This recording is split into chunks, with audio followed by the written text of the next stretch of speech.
I'm a 28-year-old man, and I've been married to my wife, Sarah, 26, for 2 years. We dated for 4 years before getting married. We don't have children yet, but we were planning to start a family soon. My relationship with my mother, 52, has always been complicated. She raised me and my younger brother, Tim, 24, by herself after our father left when I was 10 and Tim was 6. Growing up, our family struggled financially. My mom worked multiple jobs to make ends meet, often leaving me to take care of Tim. I remember many nights when I had to cook dinner for us or help Tim with his homework because mom was working late. Despite the challenges, I always admired her determination to provide for us. As I got older, I started to notice that my mom relied on me emotionally more than she probably should have. She would often talk to me about her problems with work or relationships, even when I was still a teenager. I felt like I had to be strong for her, and I took on a lot of responsibility at a young age. When I got my first real job at 22, working as an entry-level accountant at a local firm, I started helping my mom financially. At first, it was just small things, buying groceries when I visited or helping her pay a utility bill. I didn't think much of it at the time. I felt it was my duty to help her after everything she had done for us. I met Sarah when I was 24. She was a nurse at the local hospital, and we hit it off immediately. As our relationship grew more serious, I started to see my family dynamic through her eyes. Sarah noticed how often I was helping my mom and expressed concern that I might be enabling her dependence on me. At the time, I brushed off her concerns, thinking she just didn't understand our family situation. Over the next few years, as Sarah and I got engaged and then married, my financial support for my mom increased. I was making more money at my job, and it seemed like my mom always had a new crisis that needed solving. Sometimes it was car repairs, other times it was unexpected medical bills. I always stepped in to help, often without questioning the details. Sarah and I had many discussions about this. She worried that my mom was taking advantage of my generosity and that it could affect our future plans. We wanted to buy a house and start saving for a family, but a significant portion of my income was going to my mom. I assured Sarah that it was temporary, that my mom just needed some help to get back on her feet. About 6 months ago, things took a turn. My mom called me in tears, saying she was behind on rent and would be evicted if she didn't come up with $2,000. Without hesitating, I transferred the money to her account. A week later, I noticed a strange charge on my bank statement. It was for an online casino. I usually didn't scrutinize my mom's expenses, but this time something felt off. I dug deeper into her recent transactions and discovered that she had used most of the money I gave her for online gambling. I was shocked and angry. I confronted her about it, and she broke down, admitting that she had developed a gambling problem over the past year. She claimed she was trying to win enough money to pay me back and become financially independent. I told her I couldn't keep supporting her if she was going to gamble the money away. I insisted that she get help for her addiction and told her I wouldn't give her any more money until I saw real change. She promised to stop gambling and seek help. For a couple of months, things seemed to improve. My mom stopped asking for money, and I thought maybe the tough love approach had worked. Sarah and I started to focus on our own plans again, looking at houses and discussing when we might start trying for a baby. Then, last week, everything fell apart. Sarah came home from her shift at the hospital looking upset. She told me that my mom had called her at work and accused me of cheating on Sarah with my ex-girlfriend, Lisa. Lisa and I had dated briefly in college, long before I met Sarah, and we hadn't spoken in years. I was completely blindsided by this accusation. I tried to explain to Sarah that it wasn't true, but she was understandably hurt and confused. My mom had told her she had proof in the form of text messages between Lisa and me. I had no idea how she could have gotten these messages or what they might say. Sarah asked to see my phone and my messages. I gave them to her without hesitation, knowing there was nothing to hide. But the damage was already done. The seed of doubt had been planted, and Sarah didn't know what to believe. She said she needed some time to think things through and went to stay with her sister. I've been trying to understand why my mom would do this. Is it revenge for cutting off her financial support? Has her gambling addiction led her to more extreme behavior? I'm caught in the middle of this nightmare, and I don't know how to fix it. I've always loved my mom and felt responsible for her well-being, but now I'm starting to see how unhealthy our relationship has been. I'm worried about losing Sarah, the woman I love and want to build a future with, because of my mom's actions. I don't know how to balance my family loyalty with my marriage, and I'm afraid I might lose everything. Update 1. It's been 2 weeks since my initial post, and the situation has only gotten worse. Sarah still hasn't come home, and our communication has been limited to a few text messages. She's made it clear that she's not ready for a face-to-face conversation yet. I miss her terribly, but I understand that she needs time to process everything. In one of her messages, Sarah told me that she doesn't know what to believe anymore. That statement hit me hard. The trust we've built over 6 years has been shaken by my mom's lies, and I'm at a loss for how to rebuild it. I decided to confront my mom about her accusations. At first, she denied everything, claiming she was just looking out for me. But as I pressed her for details, her story started to fall apart. Finally, after hours of back and forth, she admitted that she had made up the whole thing.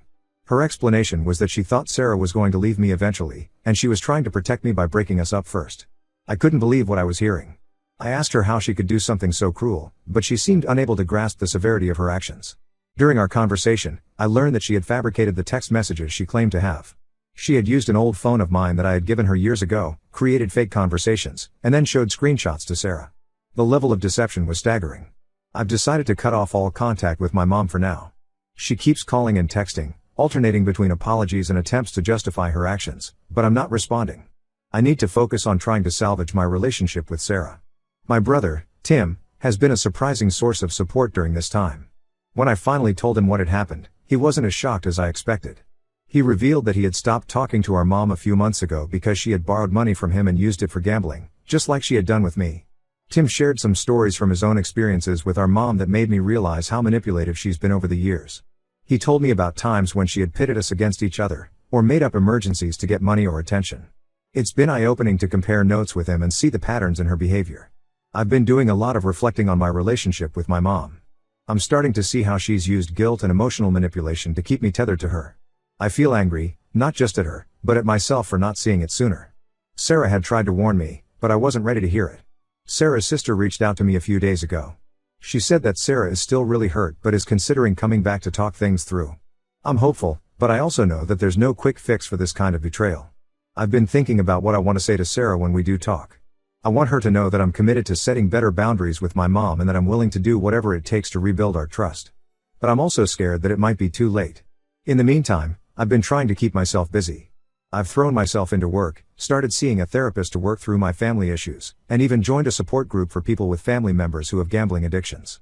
It's been helpful to talk to others who understand what I'm going through. I'm also starting to think about what my relationship with my mom might look like moving forward, if we have one at all. I know I can't cut her off completely, she's still my mom, and I worry about her. But I also know that I can't keep enabling her behavior or letting her interfere in my life.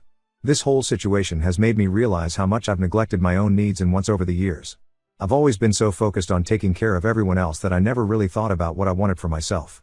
Now, as I face the possibility of losing my marriage, I'm having to confront some hard truths about the choices I've made. I'm hoping that Sarah will be willing to work through this with me, but I'm also trying to prepare myself for the possibility that she might not. Either way, I know I have a lot of work to do on myself and my relationships. I just hope it's not too late to save the most important one. Update 2, it's been another month, and I wish I had better news to share. Sarah finally agreed to meet with me last week. We decided to take a walk in the park near our house, a place where we used to spend a lot of time together. As soon as I saw her, I could tell that something had changed. She seemed distant and kept avoiding eye contact. We started with some awkward small talk about work and the weather. It felt strange to be discussing such mundane topics when there was so much unresolved between us. Finally, Sarah got to the real reason for our meeting. She told me that she had been doing a lot of thinking over the past weeks. She said that while she believed I hadn't cheated on her, the fact that my mom was able to cause such chaos in our relationship had made her feel vulnerable. She expressed fear that even if we got back together, my mom would always be a problem in our lives. I tried to reassure her that I had cut off contact with my mom and that I was committed to maintaining strong boundaries. I told her about the therapy I've been doing and the support group I've joined. But Sarah said it wasn't just about my mom anymore. She explained that this situation had made her question whether we were truly right for each other. She brought up past arguments we'd had about my family and how she had always felt like she came second. She said she loved me but wasn't sure if love was enough to overcome all the issues we were facing. Hearing Sarah say these things was incredibly painful. I wanted to argue, to tell her that we could work through anything together, but I could see in her eyes that she had already made up her mind. Sarah suggested that we take some time apart to really think about what we want. She proposed a trial separation of 3 months. During this time, we would live separately and limit our contact. At the end of the 3 months, we would reassess our relationship and decide whether to work on it or end it permanently. I agreed to the separation, even though it was the last thing I wanted.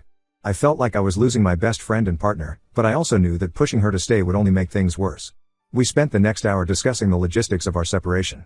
Sarah would continue staying with her sister, and I would remain in our apartment. We agreed on how to handle our shared finances and decided to only contact each other if absolutely necessary. As we were saying goodbye, Sarah hesitated for a moment. She reached out and squeezed my hand, telling me that she was sorry things had turned out this way. It took every ounce of self-control I had not to break down right there in the park. Since that meeting, I've been trying to focus on myself. I've continued with therapy and have started exploring some new hobbies to keep myself occupied. I've joined a local hiking group and have been spending more time outdoors, which has been helpful in clearing my head. I've also had to deal with the fallout from my decision to cut off contact with my mom. She's been telling family members and mutual friends that Sarah abandoned me because she couldn't handle our family. It's frustrating to hear these lies being spread, but I'm trying to stay above it and not engage. My brother Tim has been keeping me updated on our mom's situation. Apparently, she's still gambling and has been asking other family members for money. It's hard to hear, but it also reinforces that I made the right decision in setting boundaries. As the days pass, I find myself oscillating between hope and despair. Part of me believes that this time apart will help Sarah see that we can overcome this obstacle. Another part of me is terrified that she'll realize she's happier without me. For now, all I can do is focus on becoming the best version of myself. Whether Sarah and I end up together or not, I know I need to address my own issues and learn to set healthier boundaries. It's a difficult journey, but I'm committed to seeing it through. Update 3. It's been 3 months since my last update, and I'm writing this with a heavy heart. Sarah and I are officially separated. After our trial separation period ended, we met to discuss our future, and it became clear that the trust between us had been irreparably damaged. We tried couples counseling for a few sessions, hoping that a professional could help us navigate through our issues. During these sessions, we talked about the impact my mom's actions had on our relationship, but we also uncovered other underlying problems that we had been ignoring. Sarah expressed that she had always felt like she was competing with my family for my attention and loyalty. She said that even before the incident with my mom, she had been unhappy with how much of our resources, both financial and emotional, were being directed towards my family issues. I realized that I had been so focused on trying to take care of everyone else that I had neglected my relationship with Sarah. I had always thought I was doing the right thing by helping my family, but I now see how it came at the cost of my marriage. After much discussion and soul-searching, we both agreed that the best thing for us was to go our separate ways. It was an incredibly difficult decision, but we both felt it was necessary for our individual growth and happiness. We've started the process of dividing our assets and figuring out the logistics of our separation. It's been challenging, but we're trying to keep things amicable. We've agreed to minimal contact for now to give each other space to heal. As for my mom, I still haven't spoken to her since everything happened. Tim has been keeping me updated, and it seems she still doesn't understand the gravity of what she did. She's convinced herself that I'll eventually forgive her and things will go back to normal. But I don't see that happening, at least not anytime soon. I've been focusing on rebuilding my life. I've moved into a new apartment and have been trying to establish new routines. I'm still in therapy, working through my family issues and learning how to set healthier boundaries. Work has been a welcome distraction. I've taken on some new projects at the accounting firm, which have been keeping me busy. I've also been spending more time with friends, reconnecting with people I had neglected during my marriage. It's been a difficult journey, full of ups and downs. Some days, I feel optimistic about the future and excited about the possibilities ahead. Other days, the loneliness and regret hit hard, and I find myself missing Sarah and the life we had planned together. I'm trying to take it one day at a time and focus on personal growth. I don't know what the future holds, but I do know that I'm done letting other people's problems dictate my life. It's a painful lesson, but one I needed to learn.